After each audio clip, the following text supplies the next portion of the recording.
Good morning all.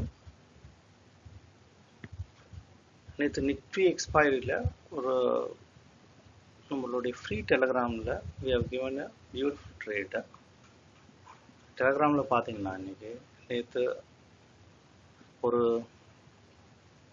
நம்ம regular trade morning session முடிஞ்ச உடனே we gave a session around 2:35 start பண்ணுது, 2:30 இங்கேருந்து ஸ்டார்ட் பண்ணுது. அரௌண்ட் 100+ பாயிண்ட்ஸு ஃப்ரீயாக வந்து டெலகிராமில் இருக்கிறவங்க ஸ்டாப் லாஸையும் ட்ரையல் பண்ணி இங்கே வச்சுட்டு இருந்தோம். ஒரு அழகான மூமெண்ட்டு அது கேப்சர் ஆச்சு. ஒரு 100+ பாயிண்ட்ஸ் அங்கே வந்துருக்கு. ஸோ இந்த மாதிரி ஃப்ரீ ட்ரேட்ஸு எப்போ எங்களுக்கு டைம் கிடைக்குதோ இப்போலாம் will be giving you the free trades. ஒரு 100+ பாயிண்ட்ஸ் அவங்க அச்சீவ் பண்ணணும் பிஃபோர் 3 o'clock 3-4 முடிஞ்சிடுச்சு இந்த ட்ரேட். நிறைய பேர் அதில் ப்ராஃபிட் பண்ணியிருப்பாங்கன்னு நினைக்கிறேன். இது ஒரு ஃப்ரீ டெலகிராம் தான். டெலகிராம் லிங்க்கு ப்ராப்பராக பார்த்து ஜாயின் பண்ணிக்கோங்க. இந்த லிங்க் போட்டிருக்கு பாருங்கள். இதில் நீங்கள் ஜாயின் பண்ணிக்கினீங்கன்னா உங்களுக்கு எப்பப்போ ஃப்ரீ செஷன்ஸ் கிடைக்குதோ அப்போ கிடைக்கும். மீதி இதில் ரெகுலர் ட்ரேடிங் அப்டேட்ஸ் வேறு என்னென்ன இருக்கோ, ஸ்பெஷல் செஷன்ஸ் எதனா இருந்துச்சுனாக்கா அதையும் ஆட் பண்ணுவோம். ஃப்ரீ செஷன்ஸ் இருக்கும். இதில் வந்து நீங்கள் இப்போ இந்த வீடியோ அட்டாச் பண்ணியிருக்கேன், நீங்கள் வாட்ச் பண்ணி பார்க்கலாம். இந்த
குட் மார்னிங். ஒரு 1 minute டைம் ஃப்ரேம் பிளான் பண்ணிட்டு ஒரு டைம் ஃப்ரேமில் ஒரு நிஃப்டி அண்ட் சென்செக்ஸில் காலையில் ட்ரேட் ஓப்பன் ஆன இமீடியட்டாக நல்ல ஒரு டைரக்ஷனில் கால் சைடை புட் சைடை ப்ரெடிக்ட் பண்ணிட்டு ஒரு 20 பாயிண்ட்டை டெய்லி நம்மளால் எடுக்க முடியும்னா எடுக்க முடியும். இதுக்கு ஒரு ப்ரூஃப் வந்து 190+ வீடியோஸை டெய்லி ட்ரேட் பண்ணிட்டு இருக்கோம் கூகுள் மீட்டில் 9 o'clock to 10 o'clock. இது ப்ரூஃப் பார்க்கலாம். நீங்கள் ஒரு லைவ் மென்டரிங்கில் இது நடந்துட்டுருக்கு. So you can just check out. இது ஜாயின் பண்ணணும்னு இன்ட்ரெஸ்ட் இருக்குது, நானும் ட்ரேட் பண்ணோம்னா 7540010050 அந்த கொடுத்த நம்பருக்கு நீங்கள் கால் பண்ணி வாட்ஸ்அப்பில் டீட்டெயில்ஸாக செக் பண்ணிக்கலாம். நிறைய பேர் பார்த்துட்டு அப்படியே போயிடுறீங்க. ஒரு சப்ஸ்கிரைப் பண்ணுங்க சேனலில். சப்போஸ் உங்களுக்கு இது யூஸ் ஆகல, நான் ஸ்விங் ட்ரேட் பொசிஷன் ட்ரேட் எடுக்க போகிறேன்னா அதுக்கும் வாய்ப்பு இருக்குது. டெஃபினட்டாக we can do it. Like பிடிஎஸ்டியில் என்ன பண்ணலாம், ஒரு எக்ஸ்பைரியில் என்ன பண்ணலாம், அதுக்கான வீடியோஸும் போட்டு வச்சுருக்கோம். தினம் தினம் ஒரு வீடியோலையும் நீங்கள் டீட்டெயில் பார்க்கலாம். பார்த்தீங்கன்னா அதில் இருக்கிற ப்ரூஃப் எல்லாமே வந்துட்டுருக்கோம். சென்செக்ஸும் சரி நிஃப்டியும் சரி எல்லா ட்ரேடும் நம்மளுக்கு தேவை என்ன, எந்த ட்ரேடில் நிஃப்டிலையும் சென்செக்ஸில் வால்யூமும் ப்ரீமியமும் கரெக்டாக இருக்கும்போது மட்டும் அந்த இண்டெக்ஸ் எடுக்க போகிறோம் டைரெக்ஷனை செக் பண்ணிவிட்டு. ஸோ இது வந்து நம்ம இந்த இண்டெக்ஸில் தான் பண்ணணும் இல்லை. ஒரு ட்ரேடருக்குன்னா ட்ரேட் எடுக்கணும், அவ்வளோதான். நீங்கள் எந்த இண்டெக்ஸ் எடுத்தால் என்ன இருக்குது, ஸ்கில் இஸ் சேம். ஸோ இதை பிளான் பண்ணி ஜாயின் பண்ணணும்னு நினைக்கிறவங்க இந்த நம்பருக்கு கால் பண்ணி நீங்களும் இந்த ட்ரேடில் இணையலாம்.